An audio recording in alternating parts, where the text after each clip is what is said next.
اور جب گنتی الٹا چلنا شروع ہو جائے تو بہت جلد کام زیرو پہ پہنچتا ہے۔ ہماری سانسوں کی گنتی الٹی چل رہی ہے اور ہم یہ سمجھ رہے ہیں کہ بڑے ہو رہے ہیں، صاحب ہم چھوٹے ہو رہے ہیں۔ ایک بزرگ فرماتے تھے مجھے ان الانسان لفی خسر کا ترجمہ سمجھ میں نہیں آتا تھا۔ ایک دن میں سمرقند کے بازار سے گزر رہا تھا، وہاں ایک بندہ پھٹے پہ برف رکھ کے بیچ رہا تھا اور ساتھ آواز دے رہا تھا، ارحموا ارحموا علی من یذوب راس مالہ، او گزرنے والوں میرے پہ ترس کھاؤ، مجھ سے برف لیتے جاؤ، میں ایسا تاجر ہوں جس کا راس المال پگھلتا جا رہا ہے۔ کیونکہ برف ایک ایسا سودا ہے جو گاہک کا انتظار نہیں کرتا۔ آپ کپڑا بیچتے ہیں، آج گاہک نہیں آیا، کل ہو سکتا ہے 2 آنے مہنگا بیچ لیں۔ آج پیٹرول بیچتے ہیں آپ، ہو سکتا ہے کل پڑا 6 روپے اوپر چلا جائے اور آپ کو کروڑوں میں فائدہ ہو جائے۔ لیکن آپ اگر برف بیچتے ہیں، کل مہنگی بھی ہو گئی تو برف ہی نہیں ہوگی، بیچیں گے کیا؟ تو وہ کہتا لوگوں میرے پہ ترس کھاؤ، مجھ سے برف لیتے جاؤ، میں ایسا تاجر ہوں جس کا راس المال پگھل رہا ہے۔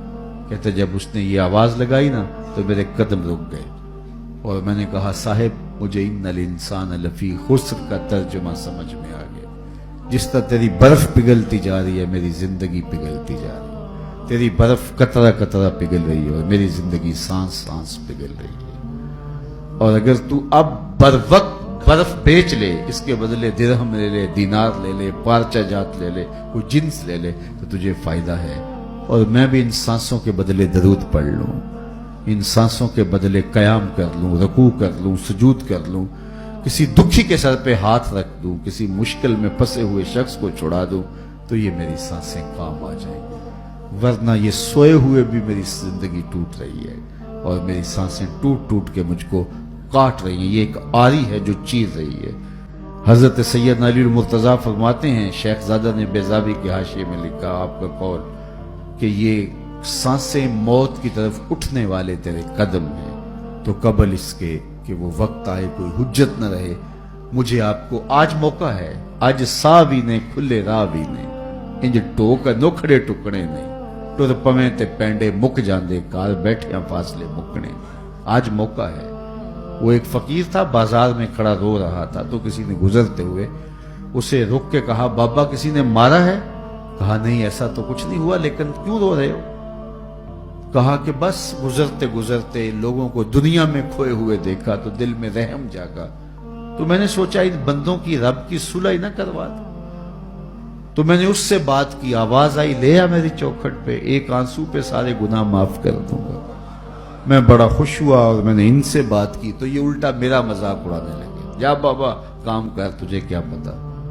تو مجھے ان کے رویے پہ افسوس ہے اور رونا اس بات پہ آ رہا ہے کہ وہ تو مان رہا ہے، یہ مانتے ہی نہیں، میں اس وجہ سے رو رہا ہوں۔ چلو ٹھیک ہے، اگلے دن وہی شخص قبرستان کے قریب سے گزر رہا تھا تو دیکھا وہی بابا قبرستان میں کھڑا رو رہا ہے، تو پھر اس نے گاڑی روکی اور قبرستان میں چلا گیا۔ عجیب شخص ہے، بازاروں میں بھی روتا ہے، قبرستانوں میں بھی روتا ہے۔ آج کیا مسئلہ ہوا؟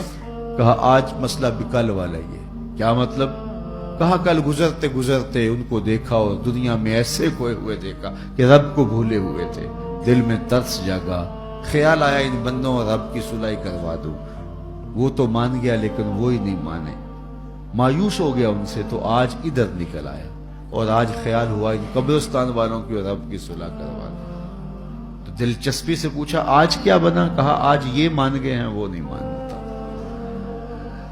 آج وہ مان رہا ہے، ہم بھی مان جائیں اور اپنے آپ کو مالک کی دہلیز پہ لے آئے۔ آج لے ان کی پناہ، آج مدد مانگ ان سے، کل قیامت کو نہ مانیں گے اگر مان گیا۔ آئیے میں اور آپ اپنی زندگی کو اللہ اس کے رسول کی راہوں پہ ڈال دیں اور ایک ایک سانس ان کے نام وقف کر دیں، عزم کر کے اٹھے آج کے بعد نماز ترک نہیں ہوگی، ذکر کا چراغ روشن رکھیں گے، قرآن مجید سے وابستگی ہمارا مزاج حیات رہے گا، جئیں گے تو حضور کے لیے، مریں گے تو حضور کے لیے، پھر یہ دنیا بھی ہماری ہے، آخرت بھی ہماری ہے۔